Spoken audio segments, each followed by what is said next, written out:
bagay sa balay. Sa isa ka pagtuon nga na-publish sa journal nga Scientific Reports, ang spongy bacterial colonies ang mas delikado sa aton ikaayong lawas. Bangod sini, ginarekomendar sa mga researchers nga dapat islan ang sponge kada simana. Ang kitchen ang lugar sa aton balay kung sa diin nagasugod ang mga new bacteria. Bangod sa human traffic kag food preparation. Bangod ang sponge ang masami nga warm, mabasa kag matrace ang old food. Ini ang ideal nga breeding ground para sa bacteria. Suno sa pagtuon, maayong idea nga tinluan ang sponge kada tapos gamit. Apang ginasuggest sa mga researchers nga regular nga islan ang kitchen sponge. Ang kitchen ang lugar sa aton balay kung sa diin nagasugod ang mga new bacteria. Bangod sa human traffic kag food preparation. Bangod ang sponge ang masami nga warm, mabasa kag may trace ang old food. Ini ang ideal nga breeding grounds para sa bacteria. Suno sa pagtuon, maayo nga ideya nga tinluan ang sponge kada tapos gamit, apang ginasuggest sa mga researchers nga regular nga islan ang kitchen sponge.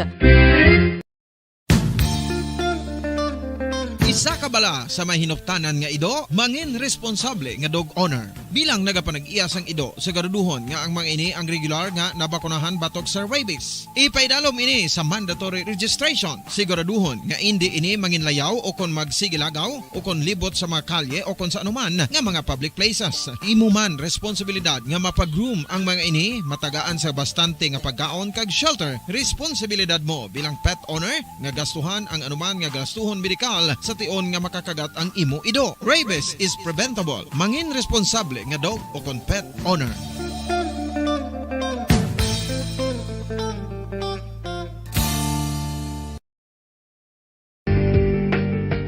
Kinahanglan mo bala nga mag-recharge? Hindi mo na kinahanglan nga magsalig pa sa caffeine. Bangod, ang pag-power nap ang makapaboost sang memorya, cognitive skills, creativity, kag energy level. Ang power nap o kon cat nap ang pagtulog sang malipot nga oras kag may tinutuyo nga i-revitalize ang isa ka persona. Masami ini nga nagadugay sang 15 to 20 ka minutos ginahimo kun udto o kun hapon. Santo sa pagtuon, mas mangin alerto ang isa ka persona kung maka-power nap ini. Nagapabuhin man ini sang stress kag nagapa-improve sang cognitive functioning. Isa ini kapamaagi agud nga ma-refresh ang utok sang tawo kung ginakapoy. Magluwas diri, nagapanubo man ini sa risgo sang heart disease.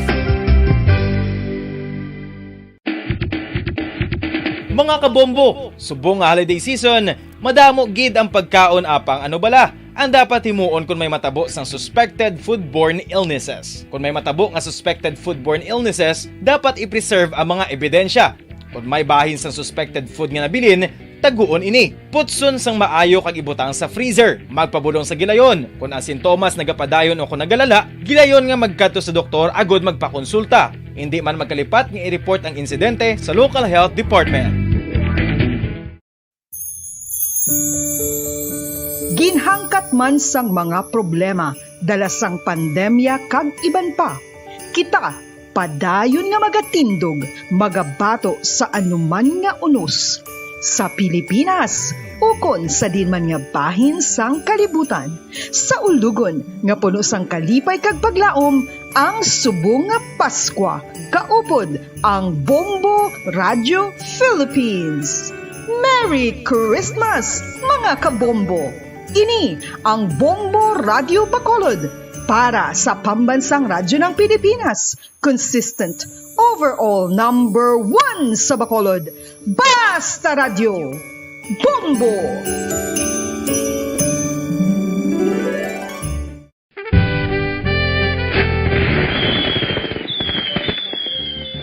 Paano ang mangin safe batok sa mga palupok? Delikado ang paggamit sang palupok. Tanan nga klase sang palupok ang ginadumilian sa mga bata. Magpalayo sa mga taho o kun lugar nga may nagapalupok. Hindi magpulot sa mga wala naglupok nga mga palupok. Ini tuman kadelikado. Magpabulong gilayon kung ikaw ang nalukpan. Mga pahanumdum nagikan sa Bombo Radio Philippines. Basta Radio Bombo! 1, 2, Panalo Part 1B sa Bombo Radio at Star FM. Ito ang isa sa mga nanalo ng Daily Prizes. Ako si Alma de Guzman sang Sunwan, Barangay Mambulak, Silay City. Ako nagdaog sang 500 pesos cash, kag balor nga 650 nga groceries. Ako nagapasalamat gid una sa tanan sa aton mahal nga Dios nga ginbugayan sang sini nga grasya paagi sa Bombo Radio kag sa Star FM. Kag ining akon nga nadagan ang kwarta idugang ko sa kinanglanon sa amon panimalay kag subong man sa bulong sa akon nga bana na stroke na siya.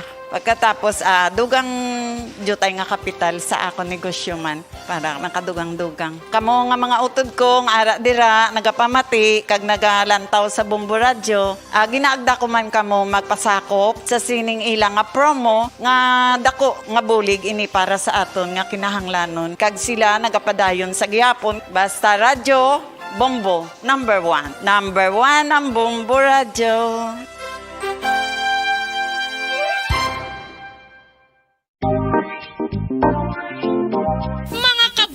Nakahibalo-bala ka mo nga halos maghampak na sa 3 million ang natapikan sang COVID-19 sa Pilipinas. Mataas sa gihapon ang active cases sa bugos nga pungsod kag halos 50 mil na ang mga nagtaliwan bangod sa sini nga virus. Hindi magkumpiyansa, depensahi ang kaugalingon kag ang imo mahal sa kabuhi. Magpabakuna na batok sa COVID-19. Pahanumdom nagikan sa Bombo Radio Bacolod. Basta Radyo Bombo!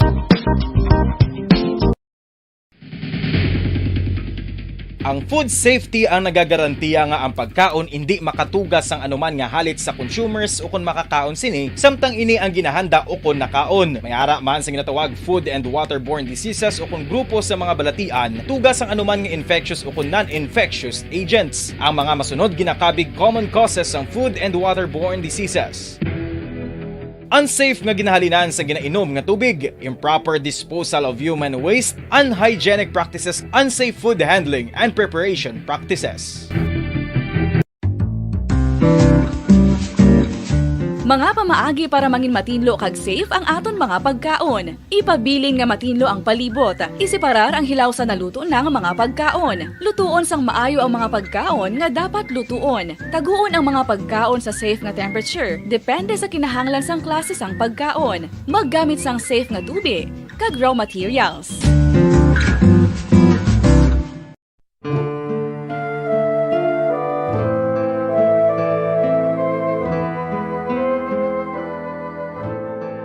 Pangamuyo para sa 2022 elections. Sa ngalan sang Amay, sang Anak, kag sang Espiritu Santo.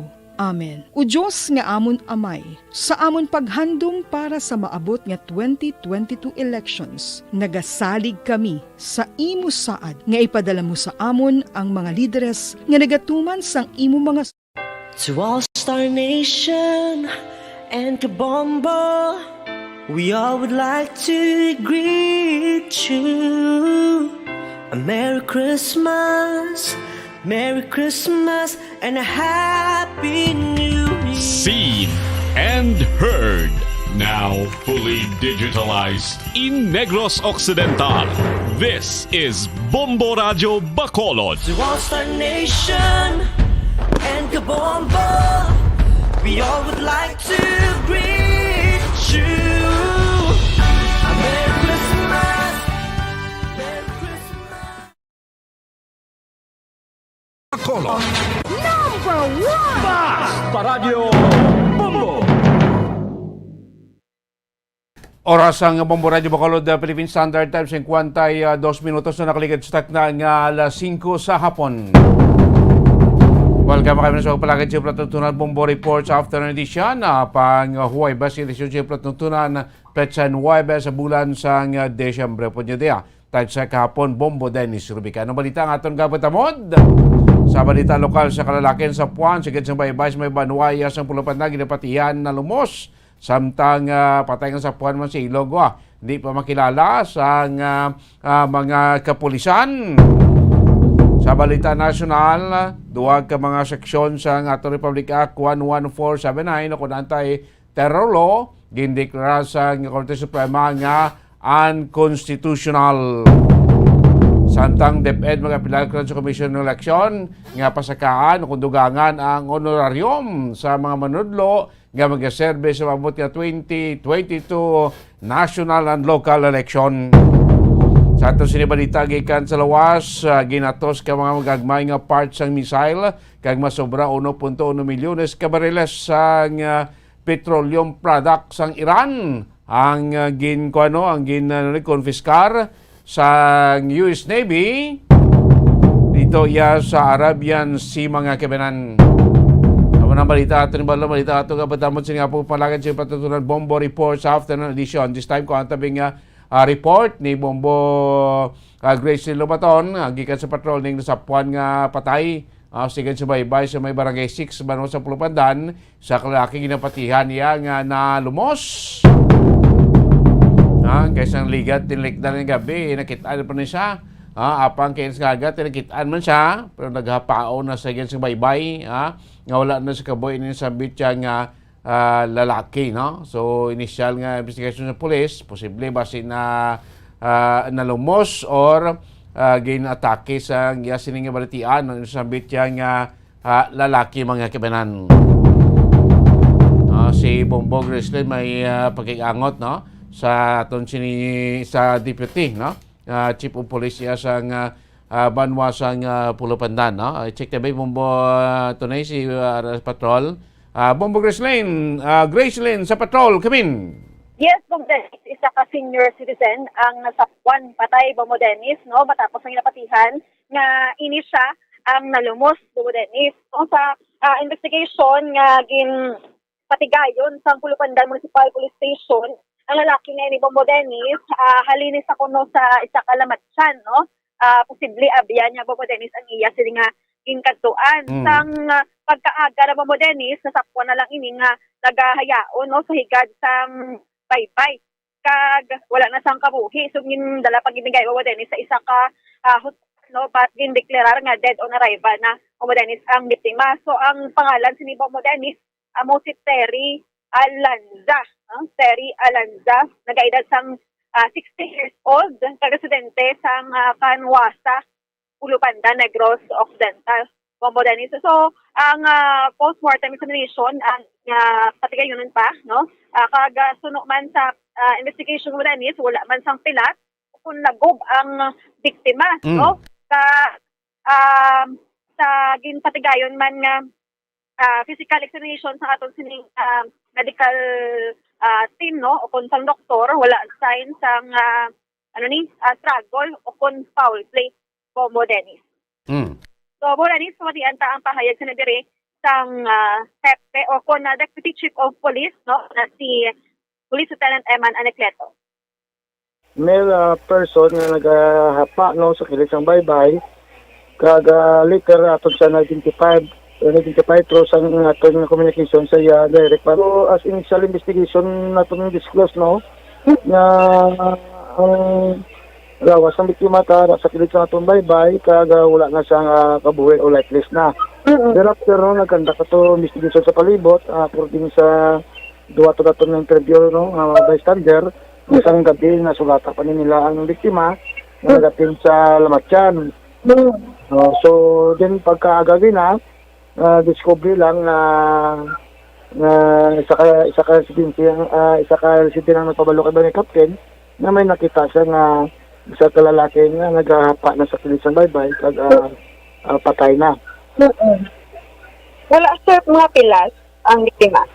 So dito tanong nagkanta ka to sa investigasyon kag apparently, no, gin-check ang iyang lawas kung may stab wound or gunshot wound pero negative or even lagob na makita pa sa lawas nga basi kung yun ang pusansa kay negative man. Then later nga dala na natin sila sa hospital. Dito sa hospital gin-declare sa sang iya attending physician nga si Dr. Joshua Vargas at around 6:40 AM dead on arrival ang ating biktima. Then after that gin forward ang kadiberito sa Lagunday funeral home sa Bago. Kag nag-request na for post-mortem examination. Kag ginaging kandakanan sa doktor medical legal sang Bago. Kag initial yung ang balsamon na wala man sa mga nakita nga mga something may foul play or may mga lagob or gunshot wound or stab wound. So basi isa pa nga yan tatobasi bala kung may blood administrative pusoon kag stroke bala. Oo. Ano ito sir ang lingkatuan niya sir nga patay sir nga nangalamat siya? Wala to gid na ma-reveal kung hindi na lamat siya pero kasi boldo abyan niya man to ang napatay. Oo. Okay. Pero ang pagkakita sir may mga panakton kung sir no? Jogging pants pero lang niya dalom. Then ang babaw is wala na sa bayo. Oo. Ah. Bombo Dennis, mayara kita balita nga ipaapas, mayara sa drug accomplishment ang DCPO sa ning gabi padulong na kita sa area sa Magsungay, Bombo Dennis before sang Taytay. Sige. So ang hepe sang Bacolod City. Okay, sige. Yes, Bombo Dennis, ini si Bombo Grace in Lubato nag-report para sa Pamansang Radyo ng Pilipinas, consistent overall number 1 sa Bacolod Bansa Radyo. Bombo! Salamat, Bombo Gracie, lubato mo itong balita. Ating pagkasapo sa bangkay sa isang senior citizen, 60 anyos, sa may gadsang baybay sa Banwasang Pulupandano matapos ng ipatihan na lumos ini nasambit siyang lalaki. Standby na kamo kami na natin. Ito yung center ng pasunod ko labas ka mga paunang mabalita national. Simplemente sila ko ng pagdeklar na nga unconstitutional sila. Sige, katakbo kita sa ato sa news center sa ating Bombo Network News. News Center, Kimin. Ngayon, ang inyong tagapagbalita.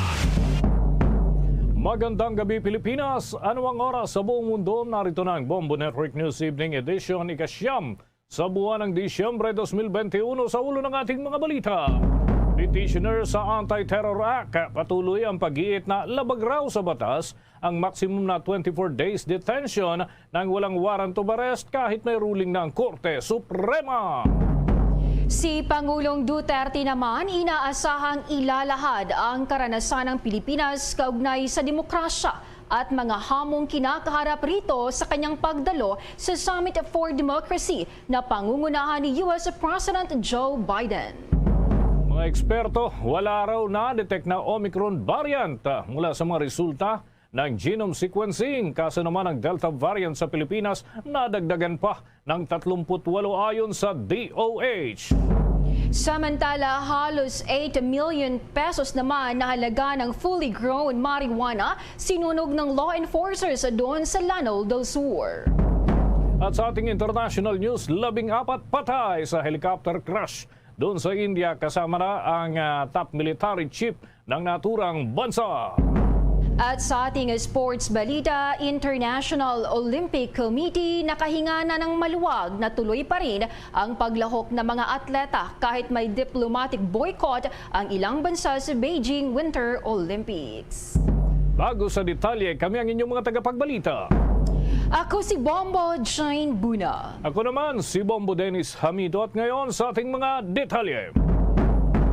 Iniulat ngayon ng Overseas Workers Welfare Administration na halos bumalik na sa pre-pandemic level ang bilang ng mga overseas Filipino workers na uuwi sa bansa para sa Christmas vacation. Sinabi ni OWA Administrator Hans Leo Kakdak na ito ay dahil sa pagbangon ng ekonomiya sa mga bansang pinanggalingan ng mga OFW na nagresulta sa pagkakaroon ng mga ito ng matatag na trabaho. Anya halos back to normal na at back to work ang mga OFW sa Dubai. Inilista ng gobyerno ng Pilipinas ang 19 na mga bansa sa ilalim ng red list o high risk sa ngayon dahil nga sa pagkakatuklas ng bagong coronavirus variant na Omicron. Ibig sabihin, hindi papayagan na makapasok sa Pilipinas sa mga uuwi na Filipino mula sa 15 bansa hanggat o sa buwan ng o sa darating na 15 ng Disyembre o 9 na araw bago ang Kapaskuhan. Kaugnay niyan,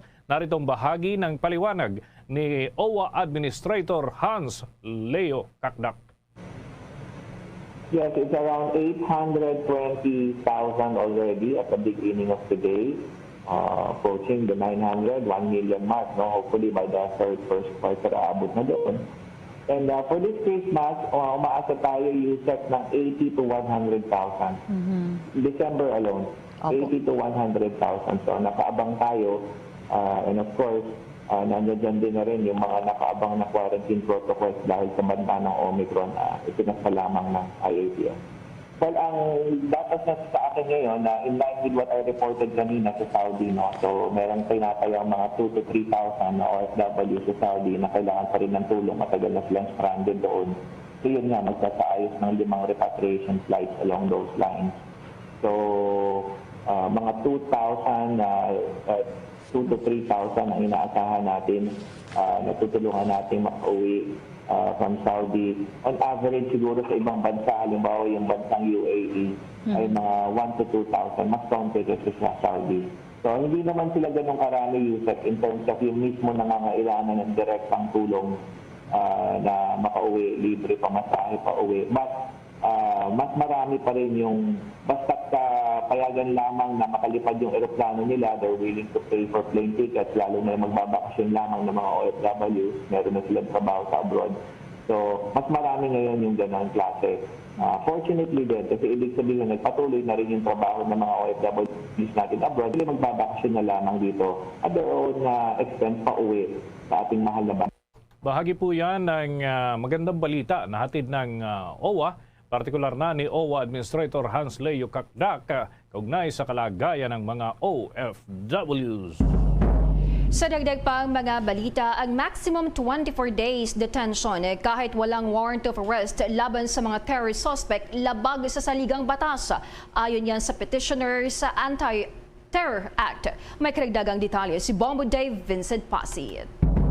Salungat sa itinatakda ng saligang batas ang mga pinagtibay ng Korte Suprema sa ilang probisyon ng Anti-Terrorism Act o ATA ayon kay Albay Congressman Edsel Lagman. Partikular na tinukoy ni Lagman na isa sa mga petitioners laban sa Anti-Terrorism Act ang tungkol sa pagkilala ng Korte Suprema sa Section 29 ng kontrobersyal na batas na tumutukoy sa maximum 24 days na pagkakabilanggo ng mga terror suspects kahit walang judicial warrant of arrest. Malinaw naman aniyang nakasaad sa konstitusyon na tanging ang mga korte lamang ang makakapagpakulong sa isang suspect sa pamamagitan ng ilalabas na warrant of arrest laban sa mga ito. Pero kahit ang mga warrantless arrest, iginit ni Lagman na ang pagkakabilanggo ng isang suspect ay hindi maaring palawigin at dapat kaagad din itong maiharap sa judicial authority. Nakasaad din aniya sa saligang batas na tuwing nahaharap sa extraordinary na precarious times kapag suspendido ang privilege of writ of habeas corpus, ang isang tao na dinakip ay dapat na mapalaya rin kaagad kung wala rin namang naihain na kaso laban sa kanya kasunod na rin ng expiration ng 3 araw na pagkakabilanggo. Kapag mananatili naman kasi ang isang suspect sa loob ng isang bilangguan labas sa jurisdiksyon ng korte, ay maaari rin aniya itong maging biktima ng torture at pamimilit na paglabag din sa Bill of Rights. Nababahala naman si House Deputy Minority Leader Carlos Isagani Zarate sa posibilidad na magresulta sa pagdami palalo ng mga pagpaslang at pag-atake sa mga kritiko ng administrasyon, lalo na sa papalapit na halalan ang naging desisyon ng Korte Suprema. Bagamat nananatili namang option ang motion for reconsideration, ang higit na kailangan laban sa draconian plans na ito ng mga nasa pwesto ay ang palaging pagiging mapagmatyag daw ng taong bayan. Kaya naman nananawagan sila sa sambayan ng Pilipino na manatiling alerto habang patuloy na nilalabanan, isinisiwalat at tinututulan ang anumang pang-aabuso ng administrasyon. Bombo Dave Vincent Pasit nag-uulat para sa Pambansang Radyo ng Pilipinas. Basta Radio, Bombo! Abangan pa ho mamaya mga kabombo, may iba pa tayong mga balita tungkol ho dyan sa samot-saring reaksyon kaugnay doon sa ruling ng Korte Suprema sa Anti-Terror Act. Samantala, si Pangulong Rodrigo Duterte inaasahan ho na ilalahad yung karanasan ng Pilipinas kaugnay sa usapin ng demokrasya at yung mga hamong kinakarap dito sa kanyang pagdalo sa Summit for Democracy na pangungunahan ni US President Joe Biden. May report si Bombo Raymond Tinasa. Bombo Dennis, Bombo Jen, inaabangan lang yung pagsisimula ng ipinatawag o kaya yung Summit for Democracy kung saan ay bandang alas 8 ng gabi oras sa Pilipinas habang alas 8 naman ng umaga oras sa Washington DC yung pagsimula ng naturang event kung saan ay una sa schedule ay yung pagbibigay ni US President Joe Biden ng kanyang opening remarks sa alas 8 ng umaga oras sa Washington o mamayang alas 8 ng gabi at magsisimula naman yung summit participant interventions bandang alas 8:15 mamayang gabi oras sa Pilipinas at magkaroon ng public sessions sa 10:15 at tinitingnan natin yung schedule, Bombo, Dennis, ay hindi naman nakalagay dito kung anong oras itong magiging pagbibigay ng pahayag o kaya intervention ni Pangulong Duterte. At nakita rin natin sa schedule yung day 0, ibig sabihin posibleng natapos na kahapon oras sa Pilipinas. Yung partisipasyon naman nitong si Maria Ressa, yung nanalo nga ngayong taon ng yung Nobel Peace Prize, Bombo, Dennis. So kasama siya doon sa magbibigay ng mensahe, although via teleconference din ito, virtual, dahil nga walang mga leader na makapunta or physically present doon sa Washington DC, Bombo, Dennis. At sinabi nga ni Chief of Presidential Protocol Secretary Robert Borge na inaasahan yung pagbibigay ni Pangulong Duterte ng kanyang kumbaga pahayag. Kabilang dito yung karanasan ng Pilipinas sa demokrasya at yung mga hamon na kinakaharap kaugnay sa pagpapanatili itong buhay dito sa ating bansa. Pakinggan natin yung bahagi ng pahayag ni Secretary Borge. I think it's considered controversial because not all of the countries in the world were invited by the United States. Be that as it may, no, that's the decision by the host.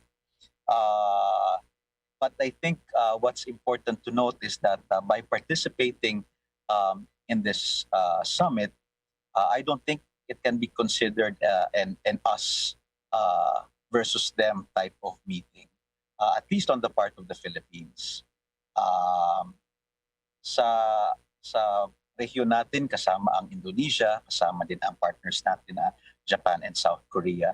So it's an important opportunity na magtipon-tipon nga. It's going to be in a virtual summit setting, pero may pagkakataon na ang isang leader ng bansa, whether a Pangulo or Prime Minister, will have the opportunity for a national intervention statement. Now, si Pangulong Duterte ay nag-prepare ng national intervention statement niya at nakalagay doon ang experience or karanasan ng Pilipinas bilang demokrasya. Ano ang kailangan niyang gawin bilang Pangulo ng isang demokrasya? Ano yung mga challenges na kailangan ding i-solve at mga balakid sa pagiging malakas na demokrasya? And I think an important part of the speech ni Pangulo are the components of democracy which are vital to make democracy stronger. Ang bahagi ng pahayag ni Secretary Borge, ang Chief of Presidential Protocol. At nabanggit nga niya, controversial at lalo pat hindi inimbitahan ni US President Joe Biden itong si Chinese President Xi Jinping at maging itong si Russian Federation President Vladimir Putin. So hindi sila inimbitahan dahil yung nagdidesisyon ng mga datalo rito ay ang host. This time, ang Estados Unidos. So personal na pinili ni Biden kasama na yung US State Department kung sino lamang yung dadalo na umabot ito ng nasa 100 din yung mga inimbitahan kasama na yung ilan pang mga nasa private sectors. At pakinggan pa natin yung dagdag pa na paglalahad ni Secretary Borge, yung mga posibleng mga kasama ni Pangulong Duterte na mga world leaders sa naturang virtual Summit for Democracy. I would like to leave it to the Department of State of the United States to identify them. Pero I've been told that sama dito na makakasalamuha or makakasama because they will have their own national intervention statements ang Indonesia at ang Japan and the Republic of Korea. It's important that they join a particular venue or a forum on a specific theme because it builds on the current discussions ng Pangulo natin sa ibang Pangulo, ibang leader ng bayan.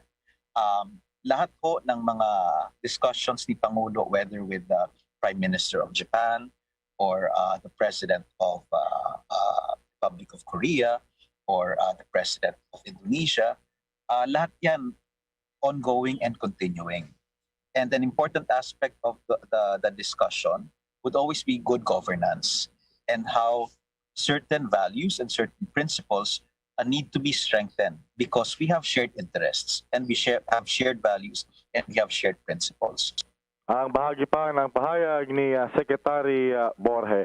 At dito rin ay ang nakikita natin batay sa ating nakuhang schedule mula sa State Department website nila, Bombo Dennis, ay posible na doon sa plenary sessions ang magiging intervention ni Pangulong Duterte dahil pero yun nga lang, ito ay closed door o sila-sila lamang na mga world leaders yung kumbaga nandun at hindi ilalabas agad-agad sa media o hindi ito magiging open for media coverage. Yung naturang mga plenary sessions at kanya-kanyang state na lamang yung maglalabas ng mga intervention ng kanilang mga leaders na dumalo, Bombo Dennis. Wala rito sa schedule na magbibigay ng keynote address si Pangulong Duterte. Bombo Dennis, Bombo Jane. Ang nais ko lang malaman na, Bombo Raymond, ano ito, para sa kabatiran na rin ng ating mga taga-subaybay, ito ba ay annual event na palipat-lipat lamang kung sino ang host o ito ay rare na pagkakataon, Bombo Raymond, dahil bibihira naman talagang marinig na may mga ganito tapos selected yung mga iniimbitahan. Paano ang sistema dyan, Bombo Raymond? Well, actually, ito ay taon-taon din na ginagawa pero bata pa ito. Bagong-bago pa lamang ito, Bombo Dennis, na summit. At this time, ang host, actually, tama nga, first of two summits for democracy. Kumbaga, ito yung kauna-unahan na tinatag ito. At si Joe Biden, ang Pangulo ng Estados Unidos, ang kauna-unahang host ng naturang Summit for Democracy, Bombo Dennis. So, abang natin magdamag ito dahil yun, maghapon naman doon sa US, sa Washington. Magdamag sa atin sa Pilipinas. At bukas ng gabi ulit, yung day 2 ay meron ulit. Magdamag din ulit natin naabangan, Bombo Dennis. Finally, Bombo Raymond, may pagkakataon ba na posibleng magkasabay sa isang partikular na parte ng programa yung appearance nitong si Maria Ressa at ni Pangulong Rodrigo Duterte, knowing na may mga magkabila, no? Parehong may mga pahayag yung dalawang panig na yan tungkol sa isa't isa na salungat, Bombo Raymond? Well, sa ating tinitignan na schedule, Bombo Dennis, ay hindi sila magkaroon ng pagkakataon dahil yung nangyari na, Day 0, December 8, yung aktibidad na dinaluhan ni Maria Ressa at ito yung ang topic dito ay yung media freedom and sustainability na co-hosted ng the Netherlands. So, kahapon ito, kagabi natin nangyari at kasama sa nagbigay ng kanyang remarks itong si Anthony Blinken, ang US Secretary of State, at nagbigay din ng kanyang mensahe si Maria Ressa, CEO, Rappler at 2021 Nobel Peace Prize laureate, Bombo Dennis. At nagbigay din itong yung kasama rin niya na award din itong si Dmitry Muratov, ang editor-in-chief naman ng Novaya Gazeta, kasama niyang nanalo rin ng Nobel Peace Prize, Bombo Dennis. At naging moderator dito si Agnes Calamar, ang naturang Secretary General ng Amnesty International na dating Special Prosecutor ng United Nations Human Rights Commission, Bombo Dennis. So yan yung mga nangyari na. So dito sa mismong actual na Summit for Democracy, Day 1 ngayong gabi at Day 2 bukas ng gabi sa Pilipinas, ay hindi nakasama si Maria Ressa at ang mga world leaders na lamang halos yung magkakaharap-harap dito, Bombo Dennis. Sige, maraming salamat, Bombo Raymond. Para sa Bombo Network News, Bombo Raymond Tinaza nag-uulat para sa pambansang radyo ng Pilipinas, Basta Radyo, Bombo! Sa iba pang mga balita, tinawag ni Education Secretary Leonor Briones na very successful ang patuloy na Pilot 1 ng limited face-to-face classes dahil walang mga naitalang kaso ng COVID-19 sa mga kalahok na paaralan. Ang DepEd at ang Department of Health ang nagdedesisyon kung dagdagan ang mga participating schools para sa face-to-face classes. Sinimulan ng DepEd ang pilot of face-to-face classes sa mga pampublikong paaralan noong Nobyembre 15. Makalipas ang isang linggo, nagsimula na rin ang in-person classes sa mga pribadong paaralan. Mayroong 120 paaralan, 100 mula sa pampubliko at 20 naman mula sa pribado kasama sa pilot run. Noong Disyembre 2, sinabi ng DepEd na 177 pang paaralan ang pinayagang sumali sa pagpapatupad yan ng limited face-to-face classes na kinabibilangan ng 28 paaralan sa Metro Manila. Sinimulan din ng mga natukoy na paaralan sa National Capital Region o NCR ang pilot face-to-face classes noong Disyembre 6. Nauna ng target ng Department of Education na tapusin ang pilot implementation ng limited face-to-face classes sa basic education sa katapusan ng buwang ito. Hinahangad ng DepEd na makumpleto ang pilot na pagpapatupad ng limitadong in-person classes sa mga piling paaralan sa buong bansa para sa kanilang assessment. Narito ang payag ni Education Secretary Leonor Briones. Malaki ang aming interest na mag-open ng face-to-face, hindi lamang sa mga lugar na walang masyadong tao, kundi sa urban areas. We're thinking largely of NCR. We're thinking largely also of Region 4A and the large cities na napakaraming mga bata ang na-concentrate doon. Yan ang pahayag ni Education Secretary Leonor Briones. Sa dagdag pa nating balita, naniniwala ang Department of Education na mapapalawig pa ng kagawaran ng pagsasagawa ng limited face-to-face classes sa susunod na taon. Ito ay sa gitna na rin ng banta pa rin ng COVID-19 at sa kabila ng posibleng pagtama ng bagong Omicron variant dito sa ating bansa. Sinabi ni DepEd Assistant Secretary Malcolm Garma na ikinukonsidera ng ahensya ang pagdaragdag pa ng mga grade levels na makakasali dito sa expansion phase ng limited in-person classes, pati na rin ang pagpapahaba ng class hours sa mga ito. Anya, ang naunang isinagawang implementasyon ng in-person na mga klase ay magsisilbing basihan ang kanilang magiging rekomendasyon sa Office of the President kung sakali ay mapapahintulutan sila, mapapalawig naman ang pagsasagawa ng limited face-to-face classes sa ating bansa sa pagsapit ng susunod na taon. Samantala, nauna nang inanunsyo ni DepEd Secretary Leonor Briones na tatapusin na ang pilot implementation ng limited face-to-face classes ngayong buwan ng Disyembre at agad na magsasagawa ng assessment para malaman ng kanilang tanggapan kung itutuloy pa o hindi na ang pagsasagawa ng nasabing klase sa harap na rin ng banta ng COVID-19 pandemic. The Coronavirus Infectious Disease or COVID-19 Pandemic Update. Mas mataas kumpara sa mga nakalipas na araw ang naitalang kaso ng COVID-19 sa ating bansa. Ngayong araw, 562 ang nai-record ho ng Department of Health. At paliwanag nila, ito'y normal naman na nagbabago-bago pa rin ang data entry, yung mga nakakapasok na data mula sa mga tanggapan na nagsusumiti sa Department of Health. Dahil ho dyan, ang active cases sa ating bansa ay 12,169. Ang total number of cases ay 2,835,996. Yung new number of recovered patients ay 882.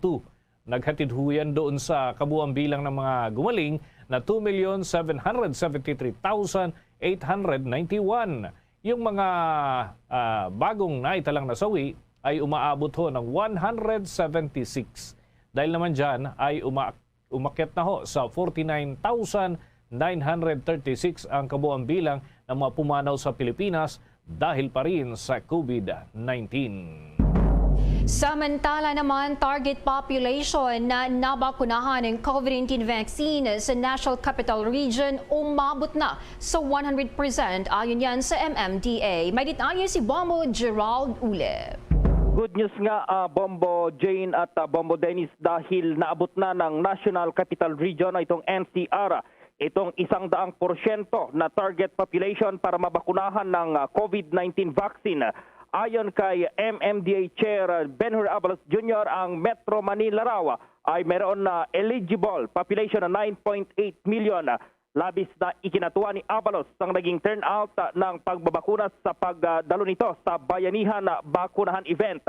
Malaking tulong na rin dito ang 3 araw na National Vaccination Day na isinagawa noong katapusan ng buwan ng Nobyembre hanggang Disyembre 2. Una nang inihayag ng Department of Interior and Local Government na nasa 23 highly urbanized cities na karamihan ay matatagpuan sa National Capital Region ang bakunado na ng second dose ang 70% ng kanilang target population. Ipinagmalaki rin ni Abalos ang maagap na hakbang ng pamahalaan kaya nakontrol itong pagkalat ng COVID-19 Delta variant. Patuloy naman itong paghimok ng ating pamahalaan sa mga hindi pa bakunadong mga Pinoy na magpabakuna na sa susunod na vaccination drive ng ating pamahalaan. Sa mga gustong magpabakuna, mayroong mga malls na bukas sa ilang lugar para doon sa mga magpapabakuna. Ang susunod nga na malawakang bakunahan ay isasagawa sa Disyembre 15 hanggang 17. Bombo Gerald. Right, Bombo Adden. Ang tanong lamang dito, kasi yung target population ng National Capital Region yan. Pero di ba, dito sa vaccination program, tumanggap din ng mga nagpapabakuna galing sa mga karatig na lugar. Oh? May galing sa Cavite, Laguna, Batangas, Bulacan at Rizal. So paano masasabi na itong bilang na nabakunahan sa NCR ay talagang mga lehitimo o dito talaga naninirahan sa Metro Manila, Bombo Gerald? Oo, Bombo Dennis, mayroong listahan itong Department of Health ang ating pamahalaan dito sa mga residente at dahil nga sa sobrang bakuna yung sobrang supply din ng bakuna dito sa National Capital Region kaya hinihimok na nila itong taga-ibang lugar na magpabakuna dito sa National Capital Region at marami rin kasi dito, Bombo Dennis, sa NCR yung mga nakatira dito na mga hindi residente, Bombo Dennis, kaya yan yung mga hinihimok nila ngayon para magpabakuna na dahil kung tutuusin ay kahit hindi sila mga residente dito pero nagtatrabaho naman ay kailangang mabakunahan na rin, Bombo Dennis, at tuloy-tuloy naman itong pagbabakuna lalong-lalo na ito nga 100% na dito sa kanilang target population at gusto nilang matagdagan pa actually itong mga mabakunahan dito sa National Capital Region dahil kung maalala dito yung naging sentro ng COVID-19 pandemic noong nakaraang taon at ngayon ay talagang bumababa na yung bilang ng mga nadadapuan ng naturang sakit kaya naman gusto nilang mabakunahan na ang lahat ng mga residente para hindi na kumalat pa itong mga iba't ibang variant lalong-lalo na wala pa itong may nagbabanta na naman na Omicron variant ng COVID-19 na dito pa rin sa ating bansa, Bombo Den. Okay. Itong figure na itong binabanggit mo, Bombo Gerald, ito ba ay adult population o kasama na yung mga bata na nabakunahan, Bombo Gerald, dito sa naturang bilang? Para at least malinaw din.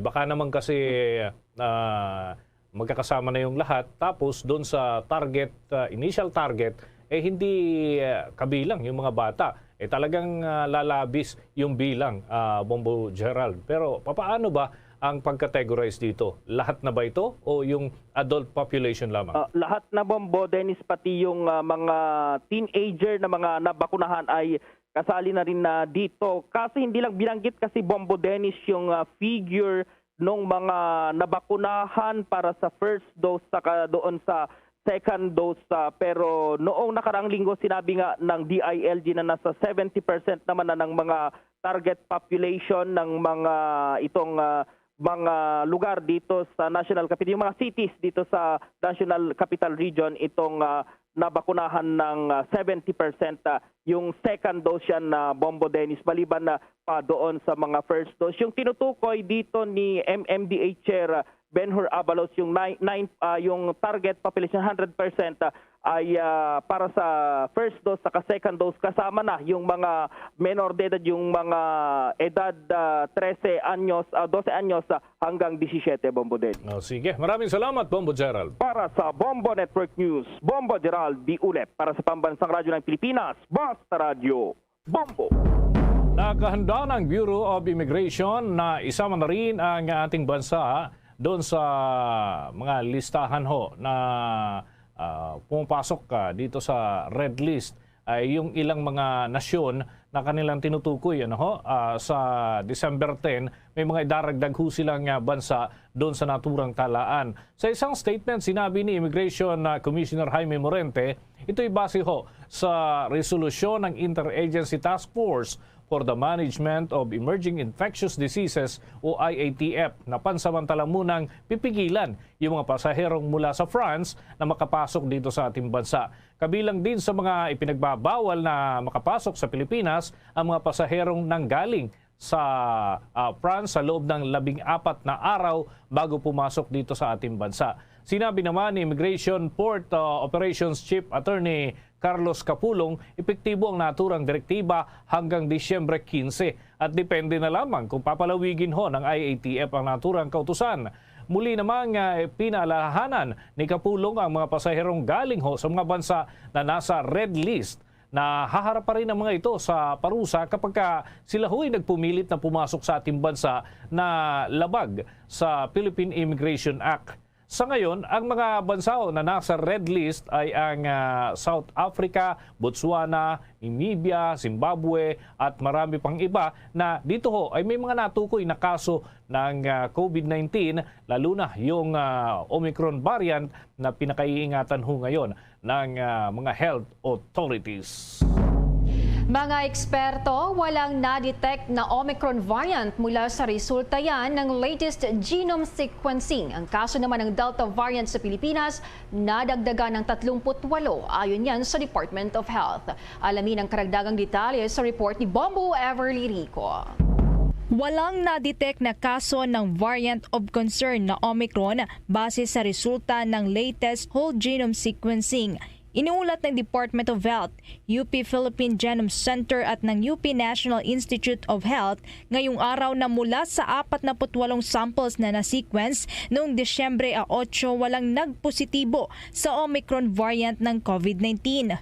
Sa 48 na samples, 38 dito ang na-detect na nagpositibo sa Delta variant, habang ang ibang samples naman ay walang na-detect na lineage ng COVID-19 o ng mga variant of concern. Ang 48 samples na ito ay mula sa 12 mga returning overseas Filipinos at 36 naman ang local cases na nagmula sa mga lugar na may mataas na risk ng average daily attack rate at case clusters. Sa mga nadagdag naman na 38 kaso ng Delta variant, nasa 31 dito ay local cases. Natukoy ang 6 na local cases mula sa Cagayan Valley Region, 5 mula sa Cordillera Administrative Region, 13 naman ang mula sa Mimaropa, Bicol Region, Western Visayas, Sorsogon at sa National Capital Region. May 2 kaso naman ng Delta variant ang na-detect mula sa Central Luzon at Calabarzon at 1 kaso naman mula sa Davao Region. Meron ding 7 na mga returning overseas Filipinos ang bagong nagpositibo sa Delta variant, kung saan 2 dito ang natuklasang may travel history mula sa Turkey at 1 returning overseas Filipinos naman ang napag-alamang may travel history sa iba't ibang bansa gaya na lamang ng Jordan, Mexico, Netherlands, Panama at sa Peru. Dahil dito pumalo na sa 7,886 ang kabuang kaso ng Delta variant sa Pilipinas. Base sa case line list, 1 ang nananatiling aktibong kaso. Natag naman na nakarecover na ang nasa 27 mga local cases, kabilang na ang lahat ng 7 returning overseas Filipinos at 3 local cases na kasalukuyang bine-verify pa ngayon ng Department of Health. Samantala, hindi pa kabilang sa lumabas na resulta ng latest genome sequencing ang mga samples naman na nakolekta mula sa mga biyaherong nagmula sa South Africa, kung saan ay una ngang natuklasan ang Omicron variant at sa Burkina Faso.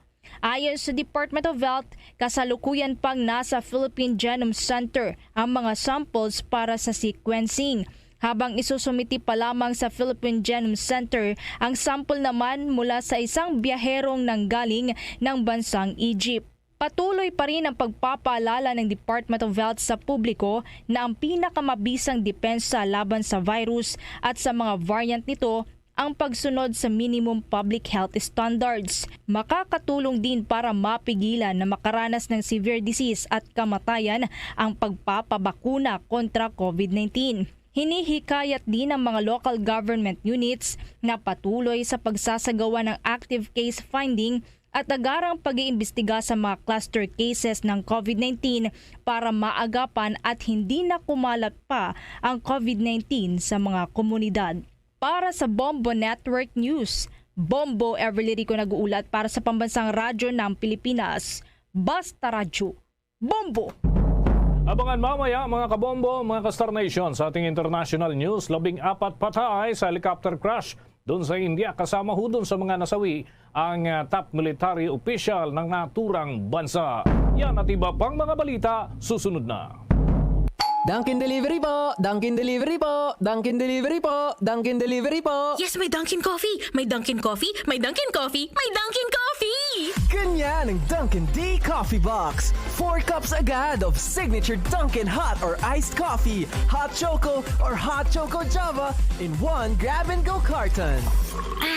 Bukas, Choco Java naman! Choco Java naman! Choco Java naman! Choco Java naman! Para 4 cups agad, Dunkin' D Coffee Box! At ngayon, sa pagpapatuloy ng iba pang pangunahing mga balita. Si DILG Secretary at ATC member Eduardo Año sinabing nirerespeto ang desisyon ng Supreme Court na diniklarang unconstitutional ang dalawang bahagi ng anti-terrorism law. May pag-ulat si Bombo Annalise Soberano. Rerespetuhin ng Anti-Terrorism Council ang naging desisyon ng Korte Suprema na idineklarang unconstitutional ang dalawang bahagi ng Anti-Terrorism Law, partikular ang Section 4 at Section 25. Ayon kay DILG Secretary at ATC member Eduardo Año, nirerespeto nila ang desisyon ng Supreme Court. Ang kabuuan naman kasi ng ATA Law ay constitutional bukod lamang sa dalawang items na binanggit ng Supreme Court. Pahayag ni Año na ang diniklarang unconstitutional provisions ay minimal at hindi makakaapekto sa Anti-Terrorism Act of 2020. Sinabi ng kalihim na gagawa sila ng kaukulang adjustment, subalit strikto pa rin nilang ipatutupad ang Anti-Terrorism Law para protektahan ang sambayanan laban sa anumang uri ng terorismo. Sa panig naman ni National Security Advisor at Anti-Terrorism Council Vice Chairman Hermogenes Esperon Jr., inihayag nito na hindi pa niya natanggap ang advisory ng Supreme Court, kaya tumanggi muna siyang magkomento. Pero ayon kay Esperon, pag-aaralan ng kanilang abogado ang dalawang bahagi ng batas na idineklarang unconstitutional. Gitni ng kalihim na kanilang rerespetuhin ang desisyon ng Korte. Batay sa pahayag ng Supreme Court, ang nasabing dalawang bahagi ng ATA 2020 ay overbroad at violative sa freedom of expression. Bombo Annalise Montaño Soberano nag-uulat para sa Pambansang Radyo ng Pilipinas. Basta Radio, Bombo!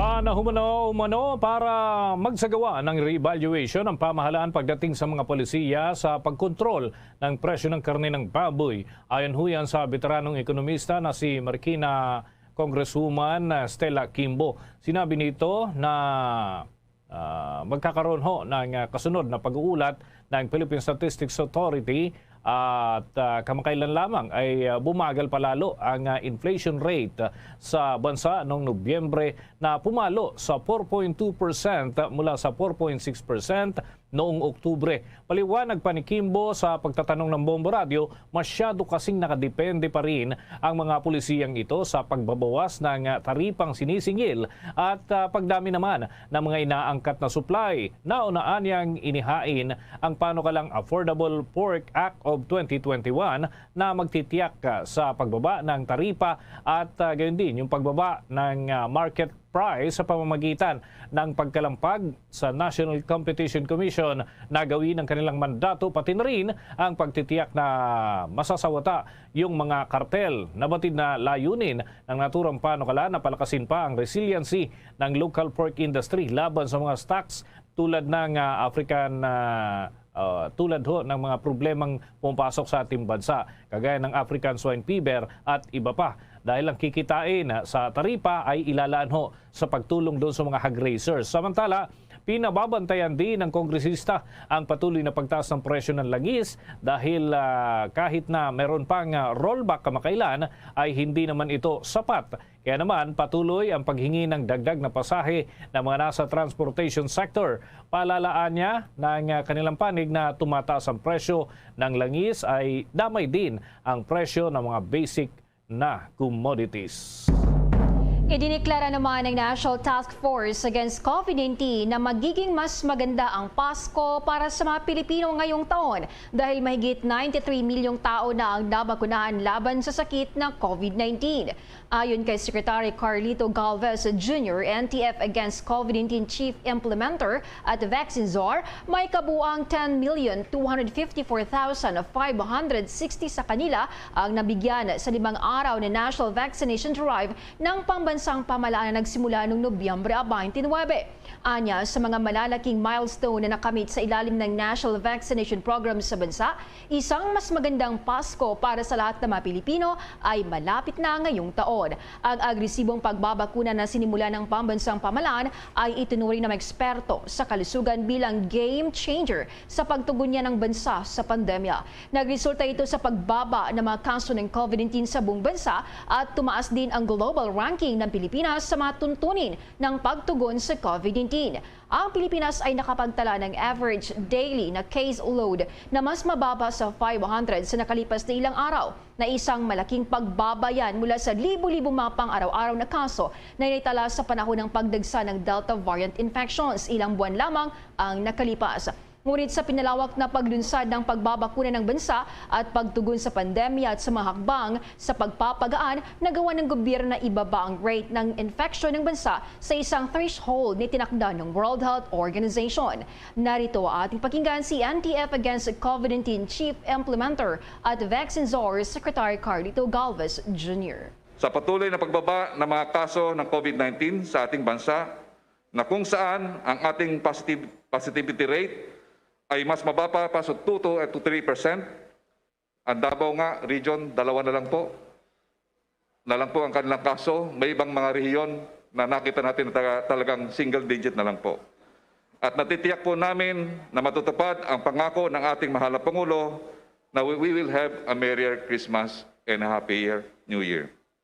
Ang sabi nga po ng Presidential Advisor for Entrepreneurship, Joey Concepcion, ang Pilipinas ang isa sa pinakaligtas na lugar sa buong mundo na maaaring puntahan upang magdiwang ng Pasko. Nakikiisa kami sa paniwalang ito ni Sir Joey. We will definitely have a better, safer, and healthier Christmas this year. Muli, maraming salamat sa inyong pagsuporta sa unang yugto ng ating National Vaccination Days.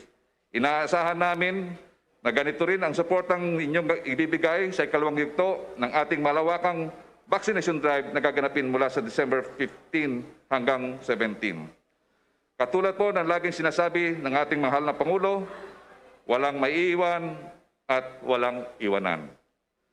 Let us open our arms and get vaccinated. Yan ang naging pahayag ni NTF Against COVID-19 Chief Implementer and Vaccine Czar, Secretary Carlito Galvez Jr. Sa dagdag pa nating mga balita, yung Omicron variant na pinangangambahan, wala daw na kitang impact sa mga inbound at outbound flights sa mga airline companies dito sa Pilipinas. Magandang balita, hatid ni Bombo Marlene Padiernos.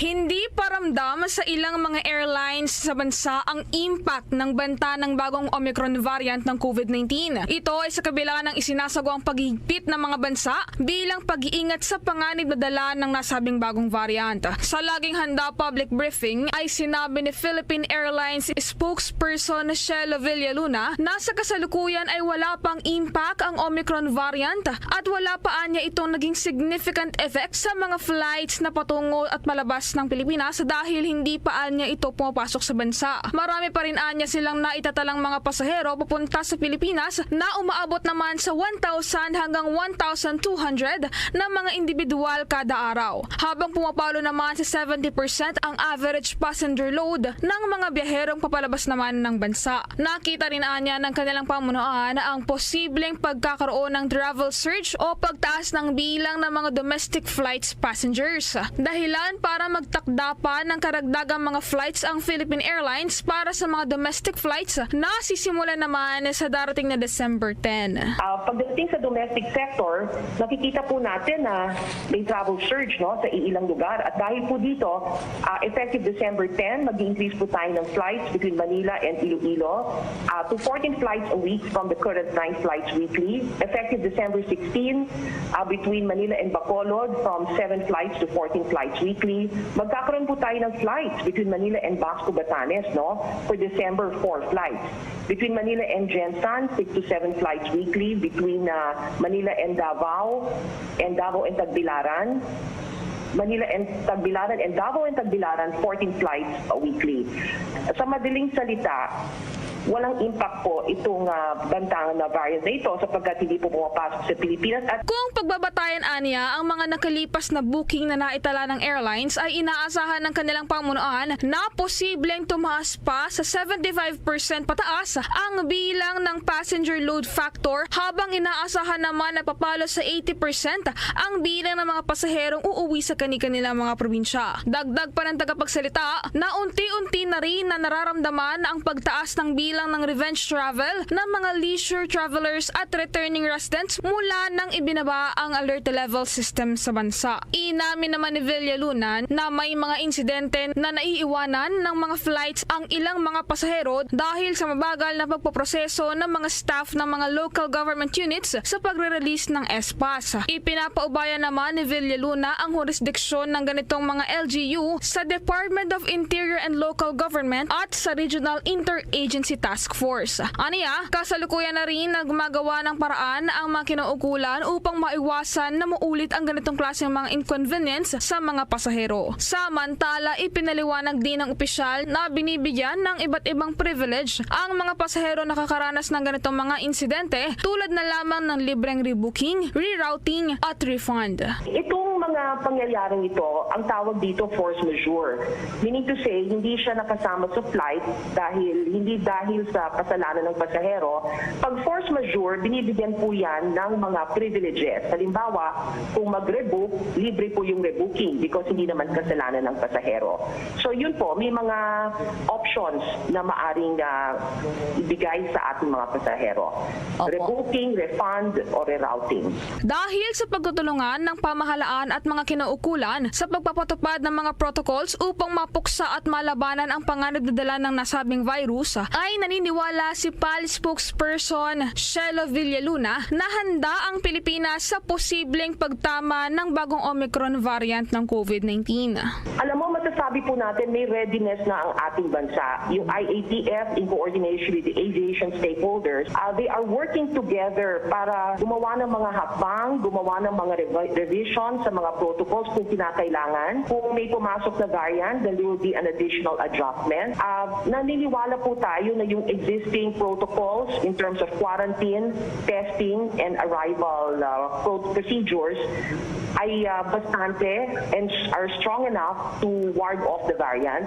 So kami naman po, we cascade to all our passengers na kinakailangan po ito. Samantala, sinabi naman ni Cebu Pacific Head of Strategy, Alex Reyes, na inaasahan na rin ng kanilang airlines ang pagdagsa ng mga pasahero na tinatayang posibleng umabot sa hanggang 84% ng domestic flights noong bago pa man tumama ang pandemya sa bansa. Habang siniguro naman ng AirAsia Philippines na mahigpit nilang ipinapatupad ang health and safety protocols sa kanilang mga airlines upang maprotektahan ang kanilang mga pasahero laban sa panganib na dala ng Omicron variant ng COVID-19. Para sa Bombo Network News, ako po si Bombo Marlene Padiernos, nag-uulat para sa Pambansang Radyo ng Pilipinas, Basta Radio, Bombo! Ang balitang ito ay inihatid sa inyo ng Dunkin' Donut, pasalubong ng bayan. Sa dagdag pa mga balita sa oras na ito, ang Integrated Bar of the Philippines ikinatuwa ang desisyon ng Supreme Court na nagdideklarang labag sa batas ang Section 4 ng Anti-Terrorism Law. May pag-uulat ang Bombo Radio Kawayan. Hinihintay pa ng mga petitioners ang kopya ng desisyon ng Korte Suprema kaugnay ng pagdedeklarang labag sa batas ang Section 4 ng Anti-Terror Law o Republic Act 11479. Sa naging panayam ng Bombo Radio Kawayan, inihayag ni Attorney Domingo Egon Cayonsa, dating Pangulo ng Integrated Bar of the Philippines, batay sa Supreme Court decision, sinasabing labag sa batas ang Section 4. Natuwaan niya sila dahil napagpasyahan kagad ito ng Korte Suprema. Pangunahin nais nilang malaman ang laman ng Section 4 ng Anti-Terrorism Law kaugnay sa definisyon kung ano ang ibig sabihin ng Terroristic Act at kapangyarihan ng Anti-Terrorism Council na maglabas ng kautusan para mag-aresto. Dahil sa naideklarang labag sa saligang batas ang isang probisyon ng isang batas, ay kinakailangang alisin ang nasabing probisyon at amyendahan ang naturang batas. Hindi ho kasi lahat ng portions ng batas ay naging unconstitutional naman. Sapagkat hindi naman namin kina-question yung laban sa terrorismo. Hindi natin kina-question yan. Ang sinasabi lang natin, sige, gawin natin yan, pero within the bounds of the Constitution. Para sa Bombo Network News, Bombo Pinky Estolas nagulat para sa Pambansang Radyo ng Pilipinas at consistent overall number 1 radio station sa Isabela. Basta Radyo, Bombo! Bombo Police Report. Dalawa katao ang naitalang patay kabilang ng isang buntis matapos na sinalpok ng jeepney ang isang tricycle dyan sa Iloilo. May balita ang Bombo Radio Iloilo.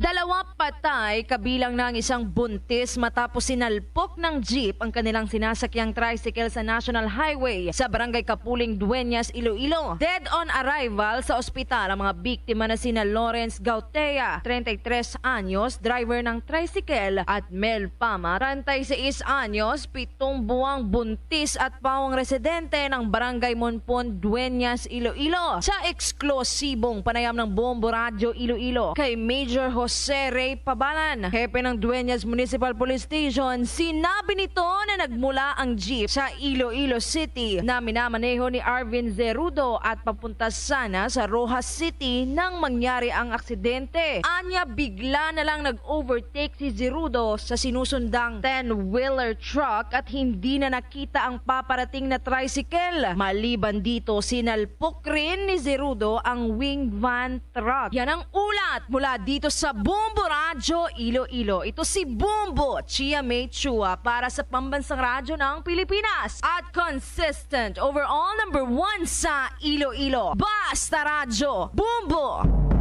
8 million pesos na halaga naman ang fully grown marijuana sinunog ng law enforcers doon sa Lanao del Sur. May update ang Bombo Radio Cagayan de Oro. Tinutugis ng pinag-isang operasyon ng PNP, AFP at PDEA ang hindi muna pinangalanan na may-ari ng 3 hektaryang marijuana plantation sa masukal na kagubatan ng Barangay Argayan, bayan na maging Lanao del Sur. Ito'y matapos ligtas na napasok ng trupa ang nasa 8 milyong pisong halaga ng plantasyon ng marijuana na unang pinaniwalaan na binigyang proteksyon ng ilang miyembro ng rebeling NPA at mga kapanalig ng Dawla Islamia na kumikilo sa lugar. Sa inilahad ni Lanao del Sur Provincial Police Office Director Colonel Christopher Panapan na bagamat walang naabutan ang pinag-isang government forces operation, subalit tuloy-tuloy ang kanilang pangangalap ng impormasyon para matukoy ang financier o may-ari ng plantasyon. Sinabi pa nito na hindi na ibinaba ng PDEA Lanao Provincial Office ang approach ng mga higit 10,000 fully grown marijuana at pinagdesisyonan na sunugin na lamang upang hindi na ito magagamit pa ng mga sindikato. Pinasalamatan naman ng government operating troops ang ilang Maranao residents na mismong nagsumbong sa kanila upang malipol ang nabanggit na na iligal na druga. Mula Bombo Radyo Cagayan na Diuro, Bombo Junil Ukat nag-uulat para sa pambansang radyo ng Pilipinas. Consistent overall number 1 sa Northern Mindanao, basta radyo. Bombo! Bombo International News. Patay sa helicopter crash ang top military official sa India kasama ang 13 iba pa. Kinilala ang biktima na si Chief of Defense Staff General Bipin Rawat. Na-aksidente ang Indian Air Force helicopter sa Tamil Nadu State habang patungo ito sa Wellington, Tamil Nadu. Kasama rin sa namatay ang asawa ng opisyal na si Rubica Rawat. Nakasurvive naman sa aksidente si Group Captain Varun Singh na patuloy pa ngayong ginagamot sa military hospital sa Wellington. Patuloy pa na inimbestigahan ang dahilan sa nangyaring aksidente. Bombo Sports News. Sa atinhong balitang palakasan mga kabombo, nakahinga ng maluwag ang International Olympic Committee na tuloy na pa rin ang pagtungo ng mga atleta sa China kahit nagdeklara ho ng diplomatic boycott ang ilang mga bansa sa nalalapit na Winter Olympics sa Beijing. Unang hayagan hong kinumpirma ng Estados Unidos at gayon din ng United Kingdom, Australia at Canada na hindi sila magpapadala ng kanilang top officials at mga diplomats doon sa Winter Olympics. Sinasabing ang Japan ay tinitimbang pa ang magiging hakbang kung susunod na rin doon sa magsasagawa ng boycott bilang bahagi ng pagkundina sa mga human rights abuses ng bansang China. May istula namang minaliit ni IOC President Thomas Bach ang diplomatic boycott dahil mas mahalaga umano ay ang partisipasyon ng mga atleta sa Olympic Games. Ayon pa kay Bach, ang pagbibigay ng diin sa nabanggit na mga bansa na sumusuporta dun sa kanilang mga atleta sa pagsabak sa Winter Olympics ay magiging hudyat na rin na hindi masasayang ang kanilang matagal ng panahon na pinaghirapang pagsasanay at mailalayo ang Olimpiada sa isyu ng pamumulitika. Sa dagdag pahong balitang palakasan, si Nonito the Filipino Plus Donaire ho at itong si Gabalio ay wala daw munang kaibigan sa kanilang pagharap sa ibabaw ng ring. Ano kaya mga paghahanda ng dalawang yan sa pagulat ng Star FM Bacolod? Handang-handa nang sumabak si reigning World Boxing Council WBC Bantamweight Champion Nonito the Filipino Flash Donaire sa laban nito kay mandatory challenger Raymart Gabalio sa Disyembre 11, Disyembre 12 sa Maynila sa Dignity Health Sports Park sa Carson, California. Idineklara ni Donaire na nasa 100% na itong handa sa physical man o mental na usapan para depensahan ang kanyang titulo. Sa kabilang banda, wala ring tigil sa ensayo si Gabalio dahil ito ang pinakahihintay niyang laban sa kanyang boxing career. Sa panayam ng Star FM Bacolod kay Raymart Gabalio, nakahanda na ang game plan niya sa kabila na aminado itong underdog ito sa laban dahil isang world champion ang kanyang makakaharap. Magkaibigan naman talaga lahat ng mga boxers sa ibaba ng ring. Pero pag-abot po talaga namin sa itaas ng ring po, gagawin po namin kung ano po yung trabaho namin. So, hopefully po, magandang laban po yung mapapalabas po namin. At yan ang balita mula dito sa 95.9 Star FM Bacolod para sa Bombo Network News. Star DJ Asher, nag-uulat para sa Pambansang Radyo ng Pilipinas. Basta Radyo. Bombo! Bombo Entertainment News. Bombo Entertainment News. Kilalanin ang mga makakasama ni Marian Rivera bilang panel of judges sa Miss Universe coronation at ang pangbato ng Pilipinas na si Beatrice Gomez kabilang sa hot picks ng isang pageant website. May chika na si Bombones kay Abiab Mercado. Nagpapadagdag ngayon sa excitement ng mga Pinoy beauty pageant fanatics ang pagiging kabilang ni Beatrice Luigi Gomez sa frontrunners o yaong nasa hot picks na masungkit ang Miss Universe crown. Tulad na lamang sa pageant site na Missology, pang-8 sa kanilang ranking ang pambato ng Pilipinas habang una sa listahan nila ang Miss Paraguay. Nabatid na sumalang na sa closed-door interview ang 80 candidates bago ang National Costume Show at ang preliminary competition. Noong nakaraang taon, nasa top 3 ng nasabing pageant website ang Filipina-India na si Rabia Mateo na kung maalala ay nagtapos lamang sa top 21. Samantala, kompleto at kasalukuyan na umanong naka-quarantine ang mga bumubuo sa panel of judges ng 70th Miss Universe. Tulad sa nakaraang coronation nito lamang Mayo, all-female panel of judges muli ang napili ng Miss Universe organization kabilang ang Pinay actress na si Marian Rivera Dantes. Ilan sa makakasama ni Marian ay isang Brazilian supermodel, gayon din si Lori Harvey na anak ng controversial host na si Steve Harvey at si 2016 na Miss Universe Iris Mitinar. Nabatid na itinuturing ni Iris ng France ang Pilipinas bilang kanyang pangalawang tahanan dahil dito siya kinoronahan ng Pinay ding si Pia Wurtzbach noong 2016. Sa darating na December 13, Manila time, ipapasa na ni Andrea Meza ng Mexico ang Miss Universe crown na magaganap sa Eilat, Israel. Yan ang latest chika. Ito si Bombo Nes, kaya Biab Mercado nag-uulat para sa Pambansang Radyo ng Pilipinas, Basta Radio, Bombo! Bombo Business News!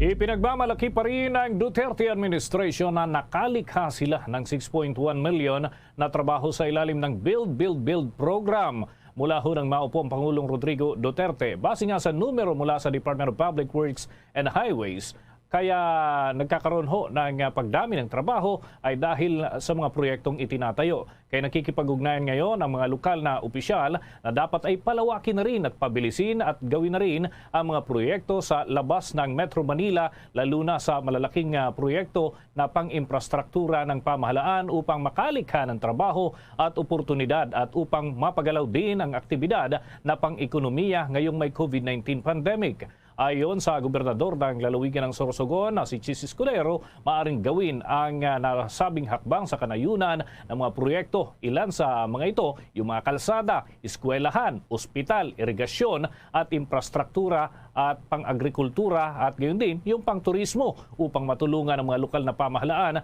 na siyang pangunahing nagbibigay ng trabaho at kabuhayan sa kanilang komunidad. Ganito rin ang saloobin ni Eastern Samar Governor Ben Ibardone, lalo na ngayong sunod-sunod ang kalamidad na tumatama habang nananatili naman ang pandemya. Para naman kay League of Provinces President Governor Presbitero Velasco, welcome sa kanila ang pagkakaroon ng dagdag na mga proyekto para sa pangmatagalang bunga na magiging dulot nito sa ekonomiya, sa lokal at maging sa national level. Magtapos ang Bombo Radio Philippines po ay naganyaya sa lahat para sa sama-samang panalangin. Narito ang Orafio Impirata. Merciful and compassionate Father, we come to you in our need to seek your protection against the COVID-19 virus that has disturbed and even claimed lives. We ask you now to look upon us with love and by your healing hand, dispel the fear and sickness and death, restore our hope, and strengthen our faith. We pray that you guide the people tasked to find cures for this disease and to stem its transmission. We thank you for the vaccines developed made possible by your guiding hands. Bless our efforts to use these vaccines to end the pandemic in our country. We pray for our health workers that they may minister to the sick with competence and compassion. Grant them health in mind and body, strength in their commitment, protection from the disease. We pray for those afflicted. May they be restored to health. Protect those who care for them. Grant eternal rest to those who have died. Give us a grace in these trying times to work for the good of all and to help those in need. May our concern and compassion for each other see us through this crisis and lead us to conversion and holiness. Grant all these through our Lord Jesus Christ, your Son, who lives and reigns with you in the unity of the Holy Spirit, God, forever and ever. Amen.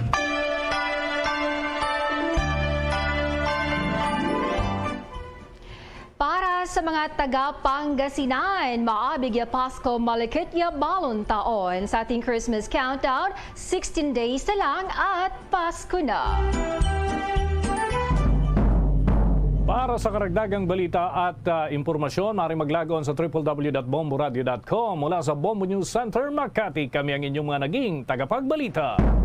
Ako si Bombo Jane Buna. Ako naman si Bombo Dennis Hamito para sa Pambansang Radyo ng Pilipinas, PAS Radio. Bombo! At sumainyo ang kalipunan ng maiinit at pangunahing mga balita sa Bombo Network News. Hatid sa inyo ng Pambansang Radyo ng Pilipinas, Bombo Radio Philippines. Pa Radio Bombo!